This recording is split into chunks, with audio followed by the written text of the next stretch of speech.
No ano de 2000 e lá vai cacetada, aconteceu uma guerra nuclear que deu fim aos animes. Osamu Tezuka foi revivido como um ciborgue e entrou em conflito contra seu maior inimigo, o Mecha Hayao Miyazaki. A desgraça foi tanta que os únicos requisitos de que um dia esses desenhos existiram foram umas fitas VHS que continham.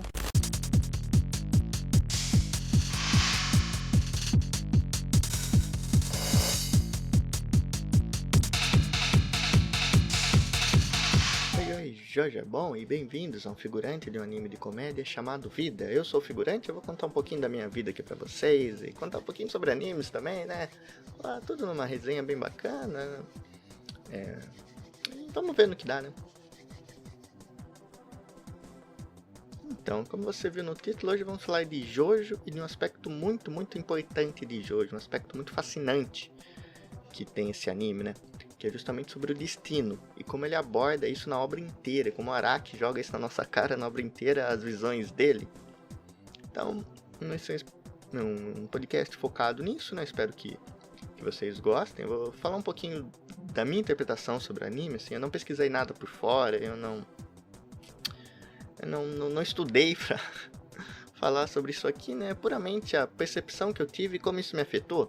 E espero que isso seja legal pra vocês, assim, eu não prometo que vai ser algo muito interessante, que vai agregar pra vocês de alguma forma, mas eu posso prometer que vai ser do coração, né? Então, sem mais delongas, vamos lá. Não é um podcast de ensaio, porque eu não ensaiei, também não é filosofia de boteco, porque eu não bebo, é apenas um desabafo. Então, destino. Assim, antes de entrar em Jojo, eu queria falar um pouco sobre a percepção que eu tenho sobre isso e que eu tinha sobre isso antes de ver Jojo, né? Porque Jojo foi realmente uma obra ali que me fez, assim, criar a concepção que eu tenho de destino hoje e me ajudou a me influenciar dessa maneira, assim, que antes eu era muito vago. Eu ficava naquela dualidade, assim, que não ia nem para frente nem para trás, né? Que era uma dualidade clássica e até boba.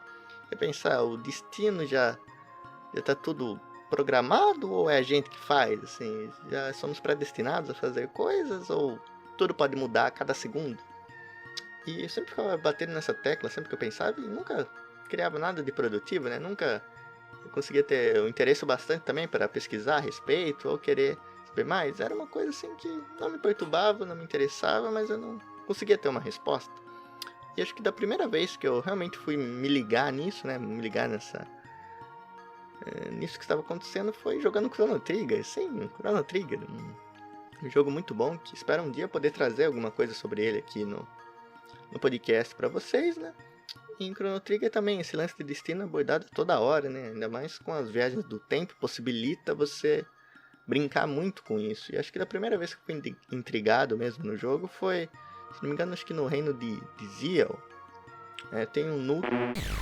Na verdade era um boneco poioso que ele faz uma pergunta pra você, né, sobre o que você acha do destino. Ele dá umas opções lá e eu lembro que eu acabei ficando travado nessa parte, né? Não foi nenhum puzzle, não foi nenhum chefão que me travou, e sim esse questionamento. Eu ficava bastante tempo encarando a tela, tentando procurar uma resposta ali que me convencesse, né? Que eu sempre pensava às vezes, mas nunca tinha mesmo. E essa parte me deixava intrigado porque eu não conseguia ter uma resposta, assim. Não que isso fosse influenciar no jogo, fosse uma parte vital, né? Mas ainda assim me chamou interesse, né? Mas foi ali depois de Jojo que eu fui maturando mais e construindo essa ideia que hoje eu tenho de destino, né? Dessa percepção, porque é realmente uma obra muito boa, assim. O destino em Jojo é tão importante que ele chega a ser mais que um personagem, ele é praticamente uma força que atrai os personagens, é uma força que move a história. Tudo no fim se volta a isso. Você vê as flechas de stand são basicamente isso, né? Elas procuram usuários, são atraídas. Os usuários de stands se encontrando são uma mostra disso também, porque usuários de stand encontram usuários de stands, os usuários de stands atraem usuários de stands. E tudo isso está ligado a esse destino, né? E esse fatídico destino que tá sempre aí. Eu acho que isso é muito legal porque dá uma camada artística muito boa pra série, né? Porque basicamente o Araki expressando todas as ideias que ele tem sobre isso, todo o conjunto de ideias, colocando no papel ali, colocando na arte, colocando no mangá, que depois se transforma em um anime e é passado para milhões de pessoas, a visão dele, né? Eu achei isso muito bonito mesmo, numa obra consegue fazer isso. E então agora acho que já dá pra entrar, né? Já fiz esse backgroundzinho aí, né? Do destino e por que é tão importante. E vamos falar assim da parte 1, né? Que desde lá você já vê fortes indícios disso, né? Porque, por exemplo, a cena de entrada de Phantom Blood é simplesmente os caras ali na carruagenzinha tudo destruída, né? O pai do Jonathan no chão, o Jonathan ainda bebê e vivo, mas ele só sobrevive porque a mãe dele decidiu sacrificar por ele, decidiu se salvar ele em detrimento da própria vida.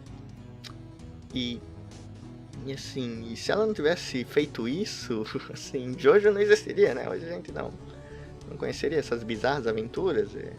Se o carroceiro ali tivesse dirigido um pouquinho melhor também, não teríamos esse anime. E por aí vai. Então o início do anime já se dá por uma...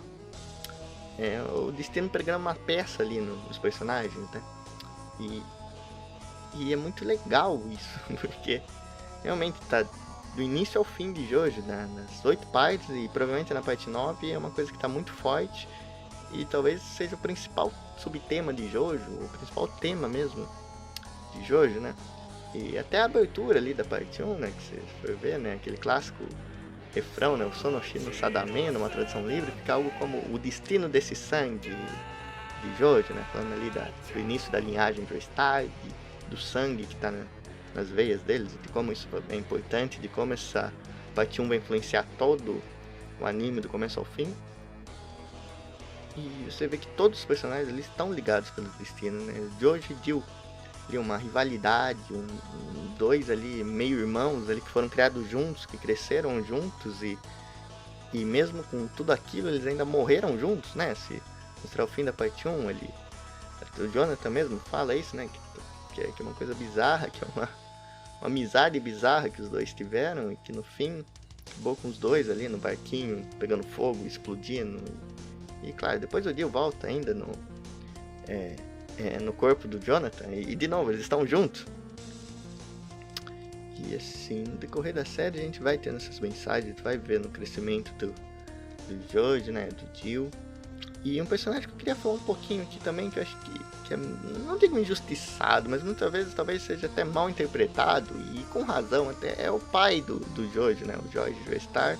Sim, muitas vezes quando é pra falar dele, a gente só fala mal, né, a gente faz piada e tudo, mas eu acho que ele, no fundo, é um bom personagem e faz um papel importante naquela série. Porque ele tá ali basicamente para representar a bondade ali da família, né? Da onde o Jonathan conseguiu pegar tanta bondade, da onde nasceu tudo. Porque antes de vir, assim, o Jonathan é o pilar, obviamente, mas antes de vir, ele teve o George, em que ele aprendeu muita coisa, né? O George Joestar é um personagem, assim, muito bondoso, assim. Você vê que ele, às vezes, dá até a impressão que ele é meio burro, né? Assim, pelas ações que ele faz, ou muito ingênuo. Mas ali a gente tem bastante coisinha na história que mostra que, na verdade, não é bem assim.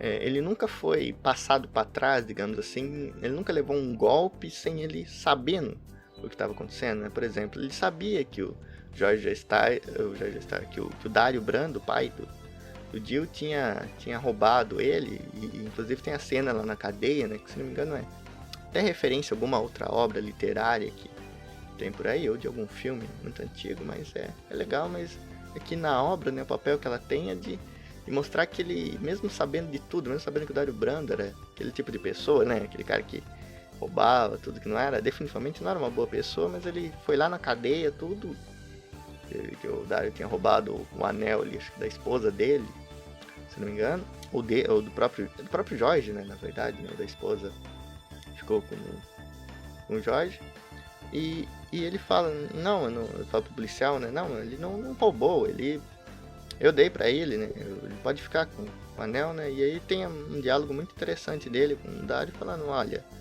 pode ficar com o anel, venda e compre alguma coisa, eu tô te dando mais uma chance, e se eu tivesse nessa situação, talvez eu fizesse o mesmo.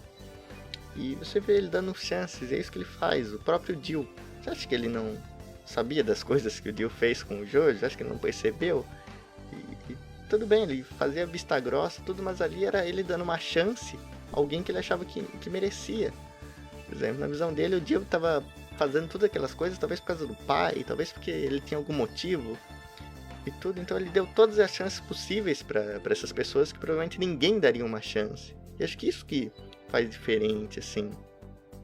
Ele, muitas vezes, ele deixava o Jojo de lado, ele pegava mais forte com o Jojo pra tratar bem o Dio, tudo, porque na cabeça dele ele tava fazendo o máximo possível pro Dio não seguir o mesmo caminho que o pai, porque o Dio se tornasse uma boa pessoa. Ele acreditava naquilo. Então, assim, acreditar na bondade de alguém, assim, é um ato realmente muito, muito, muito acima. Então, acho que ele fez ali um papel importante, mas acho que o destino tava ali de novo para provar que talvez existam pessoas que realmente podem ser más por ser más, que estão destinadas a ser más, como falam do Dio, né? E daqueles 3 furinhos na orelha, que depois nunca mais eles voltam a tocar nesse assunto, né? Mas tá ali, foi passada a mensagem, né? Que o Dio realmente era uma pessoa má e ele teve todas as chances ali, então, assim, ele realmente não tinha justificativa para fazer tanta maldade. Mas no fim, de novo, o destino é quase que uma resposta universal para todas as perguntas de Jojo, né? Então, é bem interessante mesmo. E acho que na parte 1, o principal personagem que dá esse aspecto, que traz esse aspecto e talvez joga até na cara, é o Zeppeli. Que ali começa a primeira trajetória, né? Ele é o primeiro Zeppeli que é apresentado na obra. E ele é um personagem assim, muito forte, tem uma presença assim, muito grande. E a gente vê que o destino dele era realmente lutar contra a Máscara de Pedra. Teve toda aquela coisa lá no barco, do pai dele, tudo dele ser o único sobrevivente, né? E aí ele encontra o Jonathan, tudo, eles viram um amigo, né? E tem todo aquele lance, mas acho que onde fica mais escancarado isso é logo quando a gente tem um flashback que ele tá lá treinando com os monges tibetanos, né? E eles falam que... Ele fala, o Tom Petty fala, né? Fala que naquela cena do aperto de mão, que ele vai revelar o futuro pra ele, vai revelar o destino dele mesmo, né? E ele fala que, olha, se você continuar aqui, se você realmente quiser treinar essa técnica, treinar um Ramon, o seu destino vai ser muito cruel, o seu destino vai ser de morte, sabe? Você tá fadado a morrer ali num destino bem trágico. E ele dá a opção pro Zeppeli, você vai aceitar esse destino ou você vai embora e viver uma outra vida e não ter que lidar com isso? E ali é realmente, acho que, coisa que o Araki sempre deixa explícito, que ele escolhe aceitar o destino. Ele, mesmo sabendo das consequências, ele não refuga ali. Ele fala, não, eu tenho uma missão e eu vou aceitar esse destino e carregar as consequências comigo. E acho que isso é, assim, mais pra frente eu vou falar mais vezes que o Araki fez isso, mas eu acho isso é muito importante, assim, uma coisa muito legal que é apresentada, e que é realmente, assim, da gente aceitar o nosso destino. Se a gente tem alguma coisa na nossa cabeça, se a gente tem uma missão, se a gente tem um sonho, se a gente tem um objetivo, simplesmente a gente precisa aceitar o nosso destino e fazer o máximo para cumprir a nossa missão. Muitas vezes você pode ver que a gente pode parecer sem propósito, a gente pode, sei lá, tá numa depressão, tá com muita ansiedade e tudo, mas eu acho que o que nos ajuda, ou pelo menos o que me ajudou a sair disso, assim, mas a lutar contra isso foi realmente ter uma missão novamente, foi realmente me permitir sonhar novamente e tentar fazer o máximo para tornar esse sonho realidade. Acho que isso que conseguiu me mover. Por exemplo, eu só criei esse podcast mesmo porque eu achei que aqui tava uma coisa que era um sonho, sabe? Se eu consigo fazer alguma coisa bem, eu acho que eu consigo fazer alguma coisa bem, eu acho que eu consigo fazer alguma coisa que vai fazer bem a outras pessoas, eu decidi focar minhas energias nisso. Então, eu falo isso pra todo mundo, assim, que se você tem um sonho, por mais difícil que possa parecer, por mais que você não consiga realmente, não tenha ali todas as chances, ali, todas as coisas favoráveis a você conseguir realizar esse sonho, pelo menos tente, assim, foque, tire umas energias pra focar nisso, assim, tenta focar na sua missão, tenta fazer alguma coisa, porque, assim, no fim, se você tiver ali um propósito, você não vai realmente ficar sem propósito, você não vai... Muita coisa na sua cabeça, se você tiver alguma coisa pra focar, elas vão funcionar. E pelo menos eu espero Mas se você botar suas energias, não tem nada de errado, assim. Não tem nada de errado em sonhar, em viver por esse sonho. Muitas vezes tem aquela, né, de qual o sentido da vida, a gente fica com a cabeça só pensando besteira, só fica naquele lado negativo, mas eu acho que, sim, isso é inevitável, mas eu acho que ajuda muito sonhar. Sim, vocês não sabem quanto me dói ver alguém desistindo de um sonho, ver alguém que eu gosto, ver alguém que eu admiro, não conseguindo ir mais pra frente, ser uma facada no coração, uma facada em tudo que eu acredito. E até comigo, muitas vezes, quando eu desviei das coisas que eu achava certo, que eu outras coisas, foi o pior momento da minha vida, assim, minha cabeça não parava, era uma tortura muito grande, não poder sonhar, me abdicar de sonhar. E claro, a gente tem vários sonhos frustrados, a gente tem muitos sonhos que a gente, quando chega lá, a gente vê que não é tudo aquilo que a gente idealizou, mas ainda assim vale a pena ter alguma coisa para sonhar. E eu acho que, assim como em Jojo mostra, né, a vida às vezes nos dá algumas dicas, assim, muitas coincidências, muitas pequenas coincidências, muitos encontros, muitos desencontros acabam servindo ali como um norte pra gente ver qual é a nossa missão. E acho que até a gente descobrir, de fato, focar nossas energias em um sonho é a melhor coisa que a gente pode fazer pra gente e pras outras pessoas. Pois, assim, é isso. Mesmo que no fim aquilo não acabe bem, a jornada é realmente o que vai importar. Sim, pode parecer clichê essa fala, mas é realmente assim, você construir alguma coisa, você focar suas energias, você criar tudo, é realmente uma jornada muito bonita.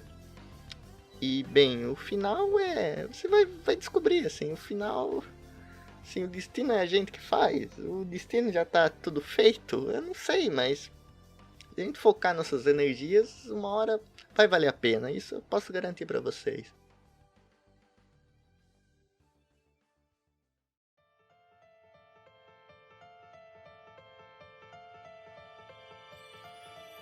E acho que agora já dá pra ir na parte 2, né? Já dá pra ir na parte 2, que é uma parte muito importante, né? Que ali é estabelecido o destino da linhagem de duas famílias diferentes, né? Duas famílias muito importantes e icônicas pra série, obviamente. Ele é basicamente setando o destino de Joestar a sempre lutarem ali pra salvar o mundo, digamos assim, né? Sempre estarem ali com essa responsabilidade, com essa gloriosa responsabilidade, eu diria. E por uma série de fatores sempre acaba caindo no colo deles, né? Essas desgraças.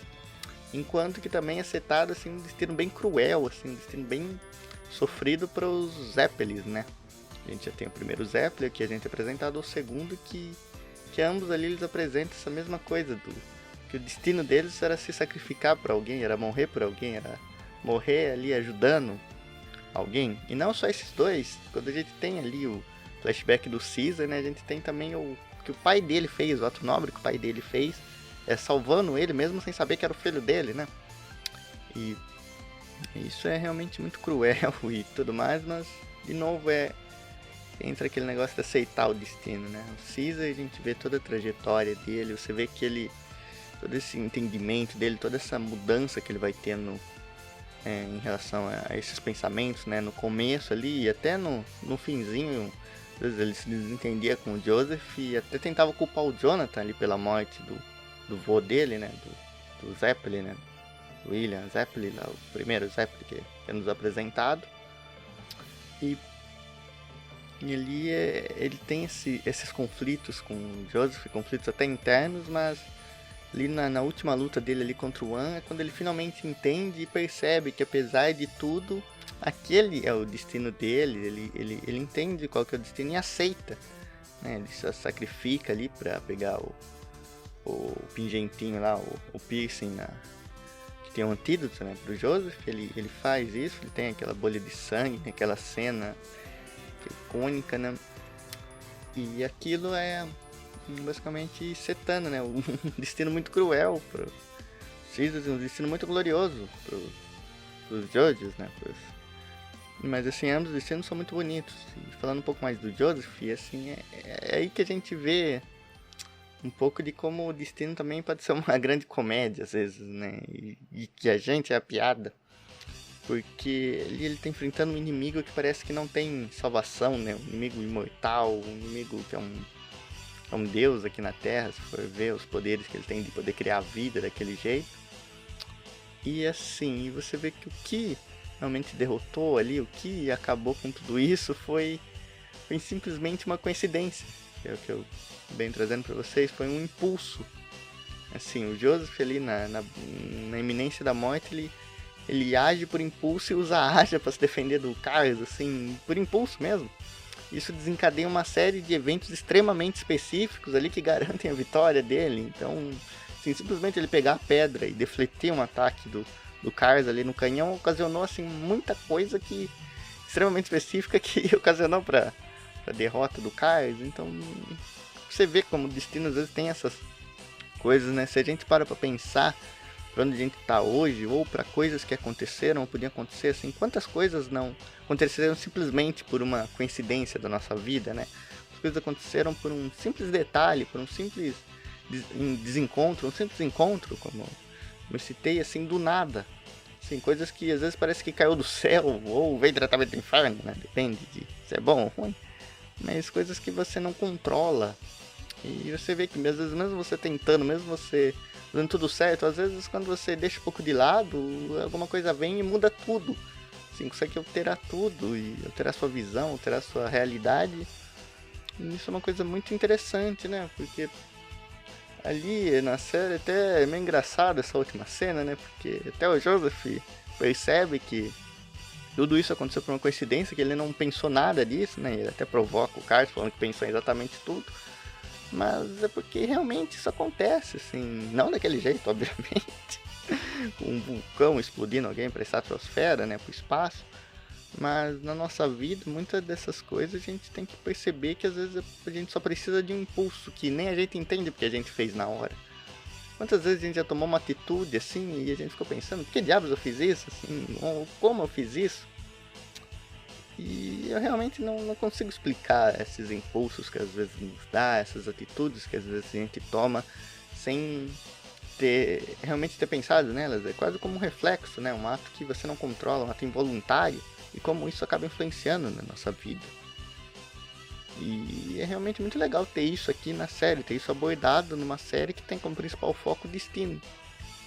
Então essa parte 2 também trabalha muito nisso, né? A gente vê aí os Caesars, coitado do Caesar, coitado do Zeppelin, né? Que é a família, mas como o destino deles acaba sendo glorioso mesmo nessa crueldade.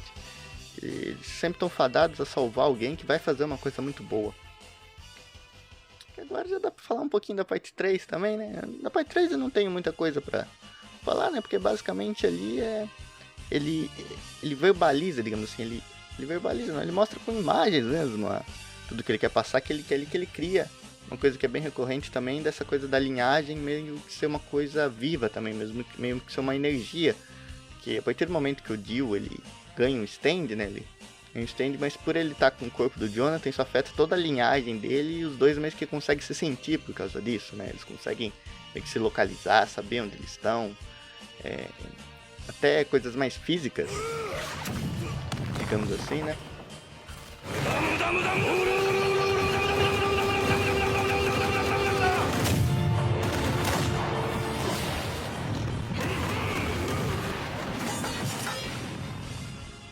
Tem coisas físicas acontecendo aqui também. Acho que foi algum stand que passou. Então ali é a primeira vez que é apresentado isso na obra, né? Assim como os stands. Então ali ele trabalha muito mais isso, esse conceito dos stands, que era uma coisa extremamente revolucionária ali pra época, né? Um poder que até hoje impressiona, que até hoje é uma base muito forte de inspirações para mangás que estão vindo. E então com isso ele conseguiu colocar muita coisa desse sobrenatural, digamos assim, nessa força, às vezes, que é o destino. É o destino entrando cada vez mais em Jojo e cada vez mais de uma forma narrativa mesmo, assim, uma coisa que mostrando que é uma espécie de gravidade dentro da obra, que é uma coisa que puxa as pessoas. E aqui também já começa, o Jotaro tá destinado a lutar contra o Dio, sabe? Os dois ali estão destinados a um acabar com o outro, assim, os dois vão, uma hora ou outra vão acabar se encontrando e ali tá o destino, né? E ali eu acho que vale mais a jornada, né? Voltando a falar, né? Que todo mundo ali se juntou para esse bem comum, para acabar com o Dio.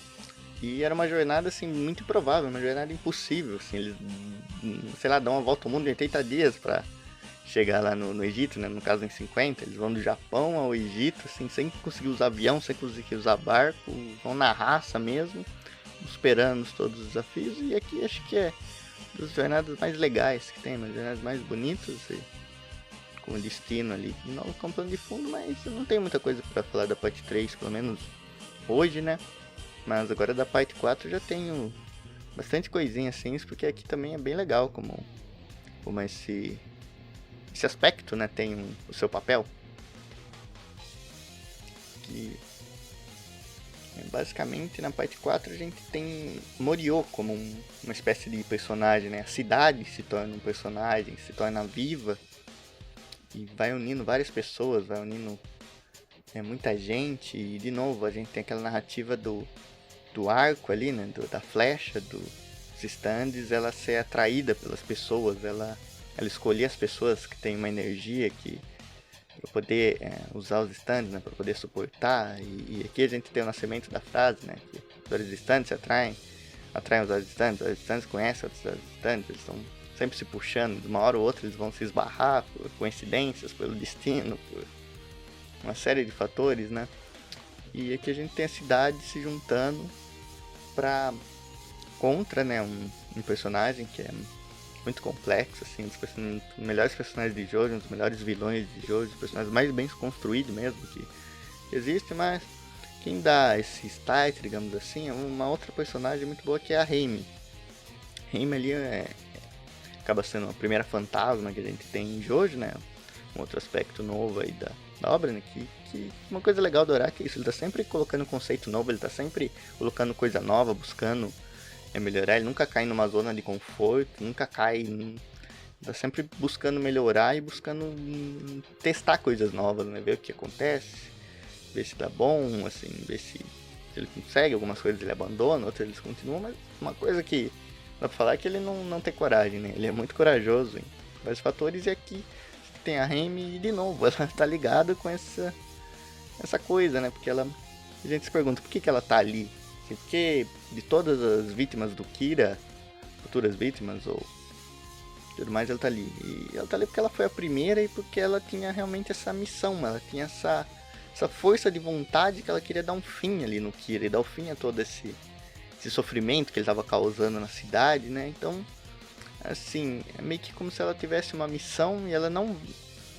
A determinação dela foi tão grande que ela conseguiu ainda permanecer ali na Terra, né? Ela ainda tinha... Assim, ainda não era a hora dela partir enquanto ela não terminasse essa missão que ela tinha.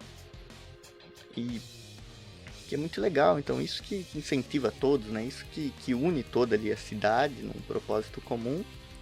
E no fim a cidade consegue derrotar o Kira, se vocês forem ver, e aí finalmente a Remy consegue se libertar, né? Porque a missão dela aqui na Terra foi cumprida. E isso que é muito interessante. Mas só que mais interessante que isso talvez seja realmente o Kira, né? O Kira é sensacional, né? Ele tem todo aquele lance da estética dele lá, parece o David Bowie, tem os stands dele com nomes ali de músicas do Queen. E a personalidade dele também é muito boa, aquele lance dele só querer ficar em terceiro, ele querer passar despercebido e, mais importante, querer ter uma vida normal. Assim, ser um serial killer, mas ter uma vida normal, ele queria ser uma pessoa normal, ele vivia na sombra. Tinha um emprego comum, tinham relações comuns, ele só almejava isso e continuava vivendo. Tanto é que ele não tem um plano ambicioso, digamos assim, né? Ele só acaba enfrentando ali o Joestar por uma coincidência, novamente, uma coincidência, um impulso, um cara ir na padaria comprar o sanduíche e ter o sanduíche trocado, assim, é praticamente um plot de Chaves que causou tudo isso, causou essa briga entre os dois, né? E acho que o legal do Kira também é, assim, além dessa construção final que deram pra ele. E no final ele morreu como uma pessoa comum. Assim, ele morreu por um atropelamento. E nesse atropelamento, de novo, por coincidência, por ironia do destino, a cara dele ali foi deformada e eles não souberam identificar quem ele era. Não descobriram a identidade dele e pelos documentos que tinham ali, eles acharam que ele era o Kosako Kawajiri, né? Que era quem tinha roubado a identidade. Então nem na morte dele ele teve o reconhecimento que ele era um serial killer, ele simplesmente morreu como uma pessoa comum. Ele não morreu por nenhum personagem ali de Jojo, assim, foi todo envolto da cidade que derrotou ele, né? E ele teve esse fim de novo, por ironia do destino. Então não tem como fugir do destino, não. E Ibaraki faz questão de colocar isso a toda hora. Mas é muito legal ver isso, assim, de novo ressalta essa parte artística, né? Quando você tem uma ideia, você tem uma coisa na sua cabeça, você consegue passar isso através ali, não só do subtexto, né? Porque Jojo faz mais que isso, às vezes joga na nossa cara. Mas é bonito ver isso e às vezes eu acho que passa batido, né? Muita gente às vezes fala de Jojo só pelo meme, né? Só por essas histórias, pelas coisas engraçadas. Eu acho legal, né? Eu sou um dos mais culpados, ó, talvez, por esses memes pra caramba de Jojo, ainda faço. Mas é sempre reconhecendo também que ele não é só isso, e sim porque ele é um grande anime, uma grande obra que ele possibilita ter essas coisas engraçadas, né? Porque ele é uma coisa muito legítima. E é isso que faz graça. Ele não é, assim, aquela coisa que é só engraçadinha. Não, tem toda uma forma por trás, tem todo um pensamento, tem todo um amor, tem todo um lado artístico, e é isso que eu tava tentando trazer pra vocês, né? E agora falando de novo nesse lance do destino aqui, a gente tá numa vibe até que boa, tudo, mas assim, às vezes eu tô até parecendo um coach aqui, né? Falando que pra vocês buscarem seus sonhos e tudo mais, que o destino é muito bom, mas talvez assim, nem sempre ele é. A gente já falou de vários destinos trágicos aqui, né? E realmente, muitas vezes assim, a gente tenta, a gente fracassa, a gente tem nossos sonhos, a gente perde cada vez mais sonhos, assim, a vida é uma máquina de moer sonhos, se você for ver bem, desde a sua infância até hoje, quantos sonhos você já não perdeu, quantos sonhos já não se frustraram, quantos sonhos vocês já viram que não eram aquilo mesmo e desistiram, né? Então, assim, isso acaba fazendo parte do destino, acho que isso que é o grande barato da vida, você realmente achar qual é a sua verdadeira vocação, o que a gente de fato está aqui para fazer, o que a gente faz de melhor, o que a gente faz de pior, o que a gente tem que fazer, o que a gente não pode fazer. E é isso, às vezes assim, é muito chato esse lance do destino, muito chato tentar dar um significado para isso, porque às vezes parece que realmente não tem. A gente vê tanta coisa ruim acontecendo com a gente, com as pessoas que a gente ama, ou simplesmente na televisão, né, na internet, é só desgraça. Vai ser sempre assim, infelizmente, mas assim, às vezes é muito frustrante mesmo você conseguir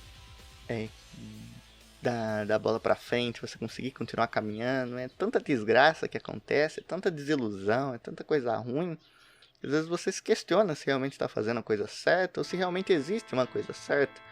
Mas se eu digo alguma coisa para confortar é que realmente a vida talvez pode ser isso, talvez não tenha mesmo um grande fator, a gente não tem uma grande missão, ou a gente tá aqui sem propósito algum, mas de todo jeito vai ser isso, então por que não sonhar um pouquinho, né? Assim, se os pesadelos são reais, às vezes o sonho dá pra atingir isso também, então é isso que eu quero deixar como mensagem, é que, assim, tendo um sonho, não, a vida vai ser uma desgraça, então pelo menos a gente sonhar um pouco e usar nossas energias numa coisa que a gente ache certo, isso só vai trazer coisas boas.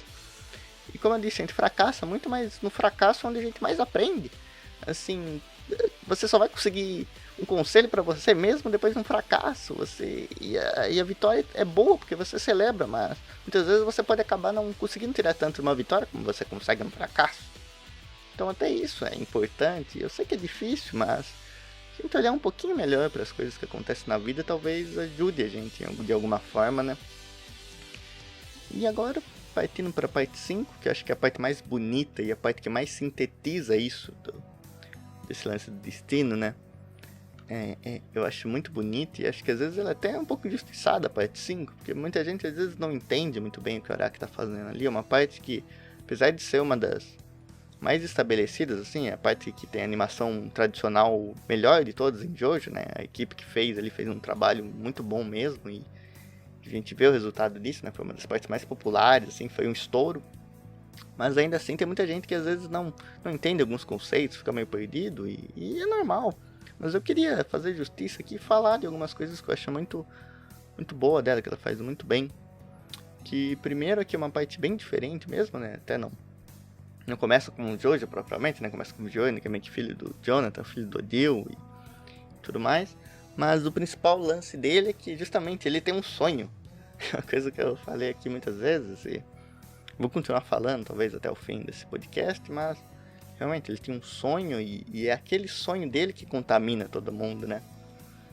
Como diria aí um cantor aí, né? E umas citações, né? Um sonho que só sonha só, é só um sonho, mas um sonho que você sonha junto é realidade. Então ali a gente tem essa frase que sintetiza ali o relacionamento do Giovanni com o Buccellato, que os dois ali estão ligados pelo mesmo sonho, os dois ali usam a força de vontade deles para conseguir conquistar isso, e eles lutam muito para tornar isso realidade. E então e assim vai, né? O Giovanni ali, ele tem o sonho dele, ele faz tudo pelo sonho, e ele vai tocando o coração das outras pessoas ali que tá na gangue dele, com a determinação dele, as pessoas vão ganhando admiração, vão realmente dando o braço a torcer pro Giovanni, que era um cara novato, que às vezes passava com muita desconfiança. E é muito legal isso, ver toda essa jornada deles, e é isso que acho que importa bastante na parte 5. Assim, a luta final ali já estava tudo resolvido, assim, a luta final é mais o Araki novamente jogando na nossa cara o que ele quer dizer com tudo isso, né? O que importou mesmo foi a jornada, uma jornada que durou, sei lá, um pouco mais de uma semana, durou uns 7, 8 dias ali, às vezes nem isso. E é nessa jornada que tá toda essa beleza, né? Quanta coisa aconteceu nesses dias, quanta coisa mudou ali, quantas pessoas morreram nisso, e quantos sonhos ali se estraçalharam ou foram realizados. E a gente tem ali nas mortes também, né? Você vê, tem algumas abruptas como do Narancia, mas por exemplo a do Tobaki é uma das coisas mais lindas que tem em Jojo, né? Todo aquele lance dele indo lá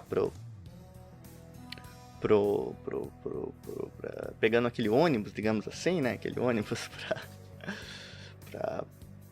pro mundinho ali, antes do céu, antes do inferno ali, quase num purgatório, né? Mas ele encontra o parceiro dele que morreu por causa dele, né? Por causa dele ter aceitado a propina, e ele fala coisas muito interessantes ali para o rei da obra, né? Que realmente você não pode querer pegar atalhos assim e só se importar com o final, que no fim a jornada é o que mais importa. Se você está fazendo pelo certo, se você está fazendo por você, se você está fazendo pelos outros, se você está fazendo por que você ama, é ali que realmente está o valor da coisa, ali que está realmente a coisa preciosa de tudo, né? E de novo, né, e que isso liga muito a backstory do Abaki, mas todas as histórias ali dos personagens da gangue principal, elas estão muito ligadas ao Buccellato dar uma chance a eles, né? E novamente é o destino pregando uma peça ali, né? Quem diria que eles iam se achar, ser alguém na vida, ser uma pessoa melhor na vida na máfia italiana. E aí dá, né? E como eu falei, o Buccellato também é outro, que ele tem o sonho dele, ele luta pelo sonho e ele acaba morrendo ali no meio da parte 5, né? Ele tem um encontro lá com o diabo, ele acaba morrendo, mas ainda assim ele sobrevive de algum jeito, né? Mas aí que tá, ele só fica vivo porque ele ainda não tinha cumprido a missão dele aqui. Isso é um paralelo que dá pra fazer com a Remy na parte 4, assim. Eu acho que talvez mais até que o próprio poder do Giorno é isso que essa determinação que eles compartilhavam que foi o diferencial para ele sobreviver e continuar lutando até o final, até ele realmente cumprir a missão dele e dar ali a flecha do Requiem pro Giorno, né? Que essa é a última cena que a gente tem dele lá nas nuvens e tudo mais. E isso fica muito claro ali no Sleeping Slaves, ali no Rolling Stones, que é o final, que é basicamente o começo. E muita gente ficou confusa com isso, mas eu gosto bastante, acho que foi realmente bem feito, esclarecedor e precisava desse. Acho que só deu um toque legal para a obra e fez mostrar realmente que o que ela queria, né? Que ela realmente não era um clímax na luta final, e sim focar essa jornada, porque a gente tem ali o começo da história, né? Se você acabar uma história com isso, é realmente uma escolha bem estranha, mas que faz muito sentido. E o próprio Jojo, e ali a gente tem um personagem que é uma clara alegoria a Jesus, até se a gente for ver, né? Com a coroa de flores, com as mãos furadas ali, e todo aquele lance mais filosófico da parada, né? E ali a gente tem uma mensagem que acho que acaba girando em torno em que aceitar o próprio destino não é se conformar.